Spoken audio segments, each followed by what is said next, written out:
donc, vous l'avez suivi, l'actualité, ça bouge en ce moment, du côté du Kremlin notamment, qui n'a donc toujours pas donné son accord à la proposition de cessez-le-feu. Les négociateurs américains, on en a parlé dans le journal, sont arrivés il y a quelques minutes à Moscou pour tenter de trouver un chemin vers la paix. Le Kremlin qui réserve sa réponse, qui a repris la région russe de Koursk envahie par Kiev l'été dernier, qui dit attention, si des soldats européens sont déployés, ce sera un conflit armé direct. Ils durcissent le ton. C'était une reprise ukrainienne d'août dernier, mais on connaît les lignes rouges de Poutine ça et des tend, Russes. Là, on a la sensation que ça se retend. Les lignes rouges, c'est conserver les territoires annexés. C'est, point très important, la démilitarisation de l'Ukraine. Et là, je ne vois pas comment ça peut être accepté, puisque la première garantie de sécurité pour l'Ukraine, c'est l'armée ukrainienne. Et puis que l'OTAN recule. C'est pour ça que Trump s'est fait beaucoup d'illusions, me semble-t-il. Alors, avant de vous entendre, Jean-Claude Dacier, justement sur la stratégie de fragiliser peut-être de Donald Trump, on va écouter François Hollande, le député de Corrèze, qui s'est exprimé sur la stratégie de Vladimir Poutine. C'était sur France Info ce matin. L'argument de la trêve, c'est que il veut lui-même avoir le temps pour négocier avec Trump. Et il veut absolument être celui qui est réhabilité aux yeux du monde. Et donc, la meilleure manière d'y parvenir, c'est d'avoir ce dialogue avec le président américain. Ce qu'il veut aussi, c'est arriver à un accord de paix qui ne soit pas la paix. Il n'acceptera de cesser le feu que lorsqu'il sera convaincu qu'il est en position de force. Voilà, François Hollande, analyse de François Hollande. Jean-Claude Dacier. Je crois qu'il a raison. Alors, on verra ce que donneront les entretiens, puisque des émissaires américains, dont le fameux monsieur Witkoff, sont en route pour Moscou. Ils sont peut-être même déjà arrivés. Ils vont commencer à essayer de déblayer le terrain. Moi, je suis de l'avis d'Olivier. Je considère que, à l'heure actuelle, c'est Poutine qui a plutôt davantage de cartes en main que d'autres, et je pense que M. Trump a joué de manière un peu risquée.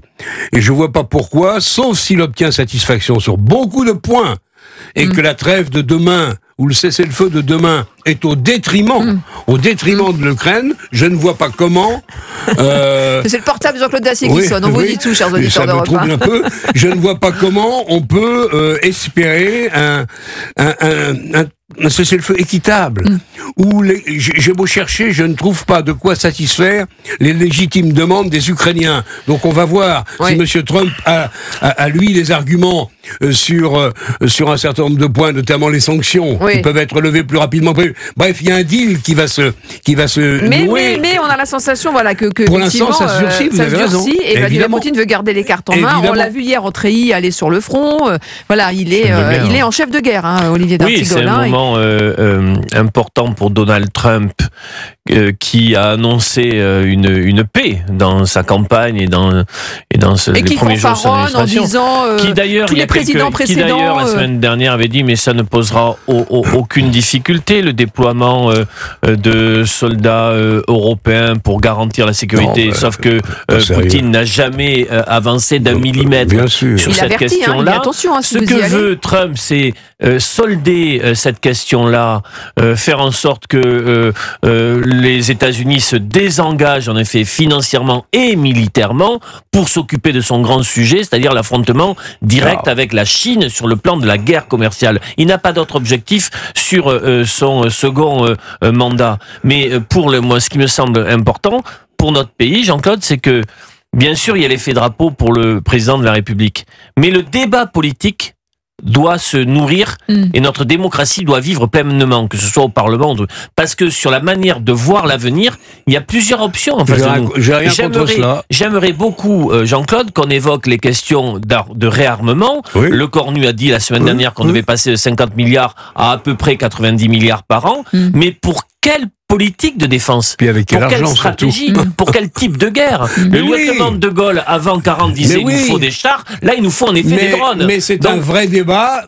et qui conditionne l'avenir du pays. J'aurais aimé que Marine Le Pen s'en saisisse, elle aussi, car elle a son mot à dire. Elle sera candidate, ce qui ne sera pas le cas de M. Macron. J'aurais aimé, plutôt que de nous raconter des histoires à dormir debout sur l'autonomie énergétique, on a le nucléaire, ça va déjà beaucoup nous aider, j'aurais aimé qu'elle se saisisse, et que le Rassemblement national se saisisse d'un débat qui, en effet, vous avez tout à fait raison, est est très important sur les moyens, mais pas sur les moyens. Quel type d'armement, pour quelle guerre demain, et comment on organise la défense de l'Europe. Et savoir aussi ce que veut dire la Russie quand elle dit qu'elle veut un accord en Ukraine qui respecte ses intérêts. Bah évidemment. Mais voilà, parce qu'on a beaucoup parlé des métaux rares, enfin des minerais, etc., des terres rares, pardon, mais pour l'échange avec Donald Trump. Bon, c'est assez clair aujourd'hui. C'est-à-dire, il veut une paix dans les meilleures conditions le concernant. Mais bon, il joue ses intérêts pour pouvoir reconstituer son armée qui a souffert au cours des 3 dernières années quand même aussi,